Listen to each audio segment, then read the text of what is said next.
there was none such in the army of any sort.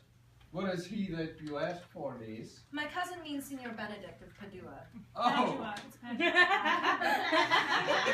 I see, lady, the gentleman is not in your books. No. And he were, I would burn my study. But I pray you, who is his companion? Is there no young squarer now that would make a voyage with him to the devil? He is most in the companion of the right noble Claudio.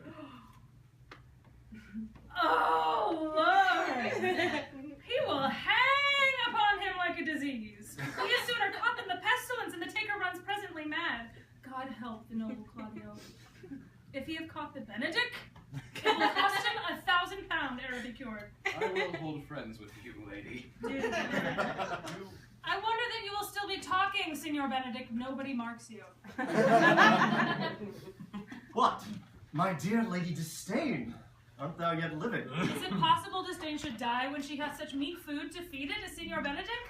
Courtesy itself must convert to disdain if you come in her presence. Then is courtesy a turncoat, for it is certain that I am loved of all ladies. Only you accepted. And I would that I could find in my heart that I had not a hard heart, for truly, I love none. A dear happiness to women. They also have been troubled with a pernicious suitor. I thank God, in my cold blood, I'm of your humor for that. I'd rather hear my dog bark at a crow than a man swear he loves me. And God keep your ladyship still in that mind, so some gentleman or another shall escape a predestinate scratched face. You know what I mean. Scratching could not make it worse than for such a face as yours were. Well, you are a rare parent teacher. A bird of my tongue is better than a beast of yours. I would my horse had the speed of your tongue. But God keep your ways. In God's name I have done.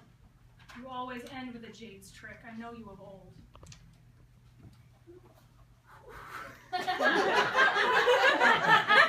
Well, that is the sum of all. Can you make no use of your discontent? I make use of all of it, for I use it only. Who comes here?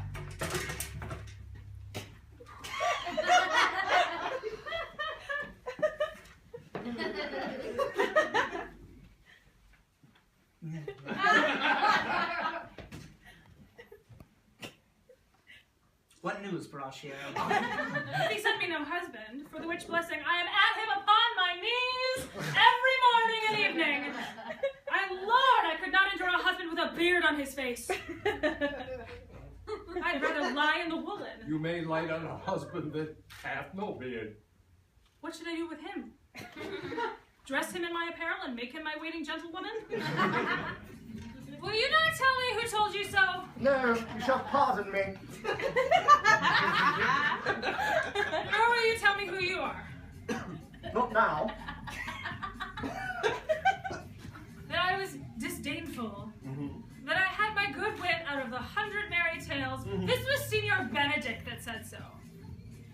What's he? I'm sure you know him well enough. Well, not I, believe me. Did he never make you laugh? I pray you, what is he? Why, he is the prince's jester. A very dull fool. The Lady Beatrice hath a quarrel to you. Well, yeah. The gentleman that danced with her told her she is much wronged by you.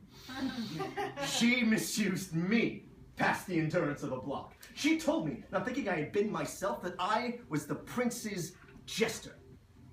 That I was duller than a great thaw. Huddling jest upon jest with impossible conveys that I stood like a man at a mark. The whole army shooting at me. She speaks poniards. And every word stabs.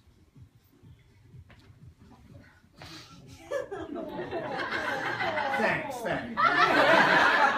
I would not marry her, though she were possessed of all that Adam bade left before he transgressed. She would have made Hercules turn spit, and cleft his club to make a fire too. Come, talk not of her. You will find her, the infernal Ate, in good apparel. I would God some scholar would conjure her. For truly, a man may live as quietly in hell as in a sanctuary, and people sin upon purpose because they would go thither. So indeed, all disquiet, horror, and perturbation upon her.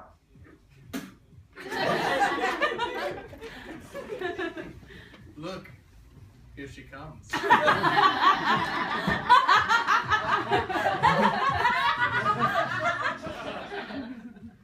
father got excellent husbands, if a maid could come by them.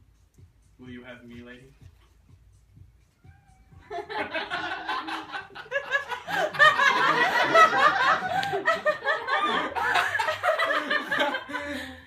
No. Unless I might have. I must admit to your lordship how much I am in the favor of Margaret, the gentlewoman to hero. What is this? I pray for you peace, your grace. Bring not your righteous anger upon me, for I can, at any unseasonable instant of the night, appoint her to look out her lady chamber's window. This bodes no better for thee. By my right and privilege of what I am, I should condemn thee unto death, most painful for thy transgression. But, as times being as they are, I will hear thee. Margaret! Signor. In my chamber window lies a book. Bring it hither to me in the orchard. I am here already, sir. I know that. And I would have thee hence, and then here again.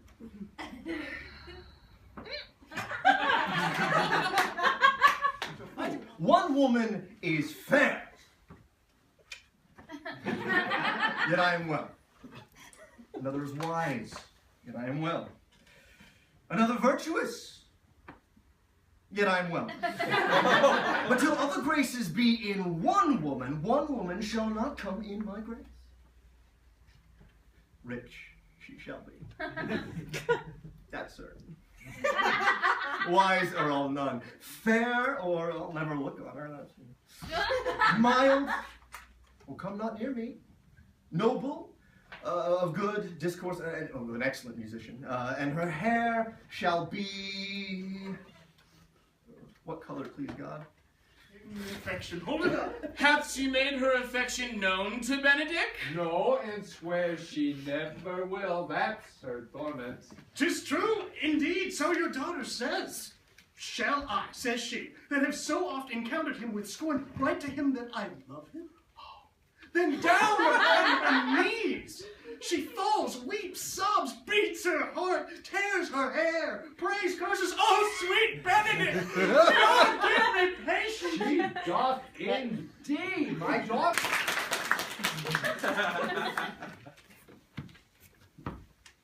This can be no trick. The conference was sadly born. They have the truth of it from hero. They seem to pity the lady. It seems her affections would have their full bent. Love me? Why? It must be requited. I hear how I am censured. They say that I will bear myself proudly if I perceive the love come from her. They say too that she will rather die than give signs of affection. You know, I never did think to marry. I must not seem proud. Happy are they when they hear the distractions that can put them to mending. They say the lady is fair. 'Tis a truth. I can bear them witness. And wise, but for loving me. By my troth, it is no addition to her wits, nor no great argument to her folly, for I will be horribly in love with her. Shall quips and sentences and these paper bullets of the brain awe a man from the career of his humor? No! The world must be peopled. When I said that I would die a bachelor, I did not think that I would live till I was married. Because Beatrice, by this day, she's a fair lady. I do spy some marks of love in her.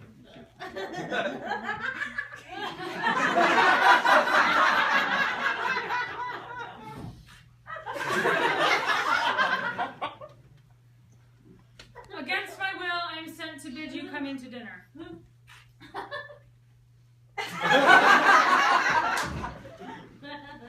Fair Beatrice. I thank you for your pains.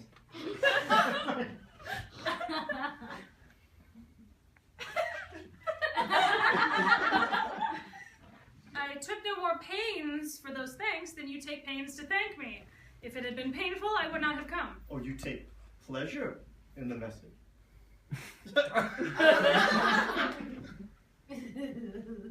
Yay. Just so much as you may take upon a knife's point.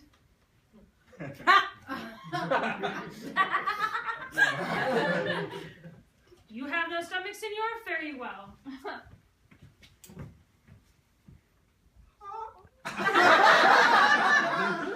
Against my will, I am sent, bid you come into dinner.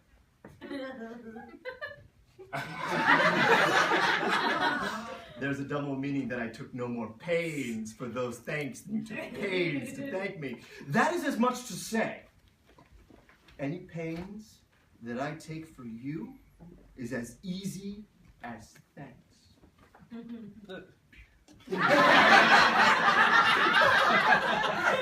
If I do not take pity on her, I am a villain. I will go get her picture. Yeah, tell her of it. Hear what she will say. No. Rather, I will go to Benedick and console him to fight against his passions. And truly, I'll devise some honest slanders to stain my cousin with. One doth not know how much an ill word may empoison liking. Oh, do not do your cousin such a wrong. She cannot be so much without true judgment, having so swift and excellent a wit as she is prized to have, as to refuse so rare a gentleman as Signor Benedick. He is the only man of Italy, excepting, of course, my dear Claudio. I pray you, be not angry with me, madam, speaking my fancy. Signor Benedick, for shape, forbearing, argument, and valor, goes foremost in report through Italy. He hath an excellent good name. His excellence did earn it ere he had it. When are you married, madam? Why, tomorrow. Come, go in, I'll show you these some attires and have that counsel which is best to furnish me tomorrow. She's lying, I warn you, we've caught her, madam. If it proves so, then loving goes by haps. Some cupids kill with arrows, some with traps.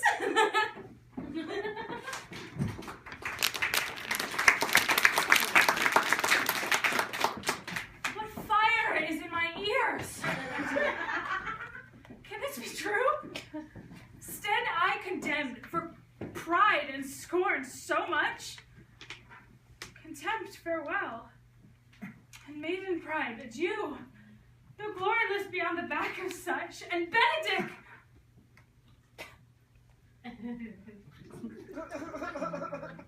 Love on. I will requite thee, taming my wild heart to thy loving hand. If thou dost love, my kindness shall incite thee to bind our loves up in a holy band.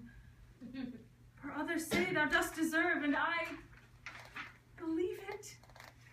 Better than reportingly!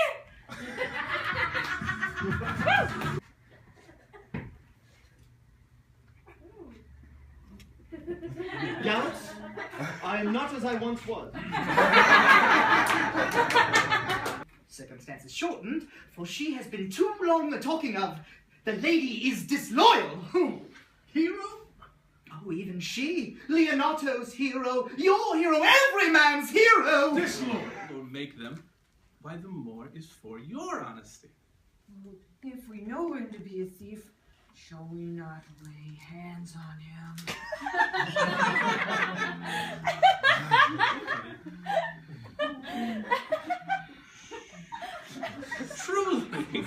Truly. By your office, What a hero hadst thou been! If half thy outward graces had been placed about thy thoughts and counsels of thy heart. But fare thee well, most foul, most fair. Farewell, thou pure in piety and impious piety. For thee I'll lock up all the gates of love, and on my eyelids shall conjecture hang. to turn all beauty to thoughts of harm. And never again shall it be gracious.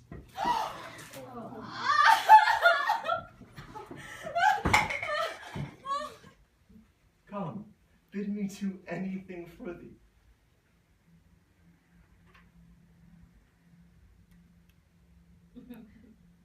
Kill Claudio. Oh, exactly. Not for the wide world. You kill me to deny it. Farewell. No, tarry, sweet Beatrice. I will go. I am gone, though I am here. There is no love in you. I pray you let me go. Beatrice? I will go. We'll be friends first. You dare easier be friends with me than fight with mine enemy? Is Claudio thine enemy? Is he not approved in the height a villain that has scorned, slandered, dishonored my kinswoman? Oh, that I were a man. What, bear her in hand until they come to take hands, and then, with public accusation, unmitigated rancor, uncovered slander, oh God, that I were a man! I would eat his heart in the marketplace! Nay, sweet Beatrice. We'll talk with a man out of the window. A proper saying. Beatrice. Sweet hero, she is wronged. She is slandered. She is undone. Beatrice. Princes and counties. A princely testimony, surely. A goodly count. Count compact. A sweet gallant, surely. Beatrice. Oh, that I were a man for his sake. Or that I had any friend would be a man for my sake. But manhood is melted into compliment. You are an ass. Oh God, you are an ass.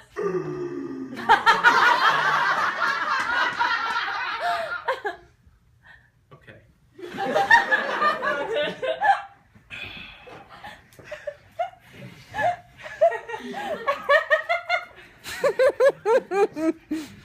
Dost thou suspect my place? Dost thou not suspect my years? Oh, that he were here to write down me an ass! But masters, remember that I am an ass! No, thou, thou art full of piety, as shall be proved upon thee by good witnesses. I am a wise fellow, and which is more, an officer, and which is more, a householder, and which is more, a pretty piece of flesh. Officers, what offense have these men done? Marry, sir, they have committed false report. Moreover, they have spoken untruths. Secondarily, they are slanderers. Sixth, and lastly, they have belied a lady. Thirdly, they have verified unjust things. And, to conclude, they are lying names.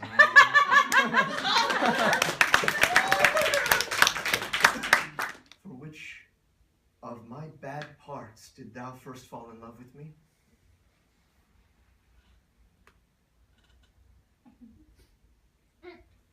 The coat. Sweet, let me see your face. No, that you shall not till you take her hand before this friar and swear to marry her. Give me your hand before this holy friar. I am your husband, if you like me. And when I lived, I was your other wife. And when you loved, you were my other husband. Another hero.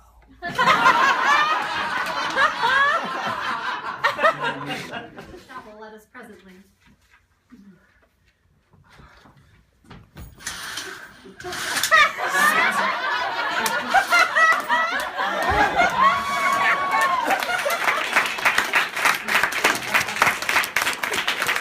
Friar, she's Beatrice.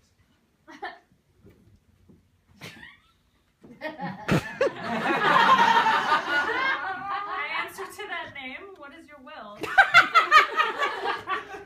Do you not love me?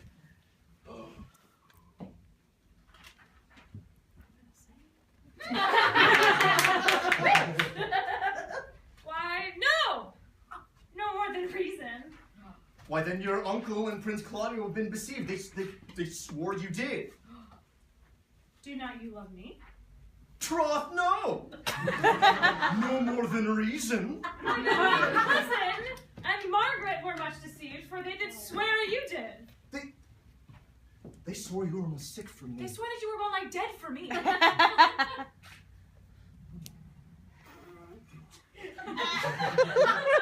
'Tis no matter. Then you do not love me. No. Oh. But in friendly recompense. Come, cousin.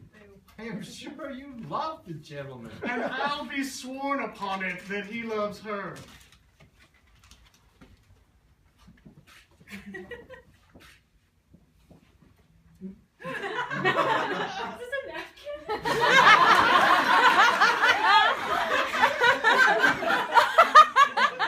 Love strikes at unexpected time.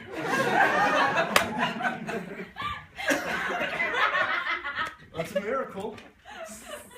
Use our own hands against our hearts. Come. I will have thee. Though I take you by this, by this light, I take you for pity. I would not deny you. But by this good day, I yield upon a great persuasion, and partly to save your life, for I was told you were in a consumption. Peace. Yes.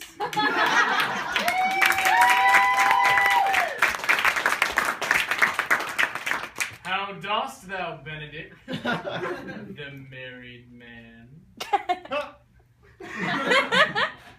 Oh, tell me, Prince. Let's have a dance ere we are married, that we may lighten our hearts and our wives' heels. We'll have dancing afterwards. First, on my word. Therefore play music. Me, Prince. Thou art sad. Thou art sad. Get thee a wife. Get thee a wife. There is no staff more reverend than one tipped with horn.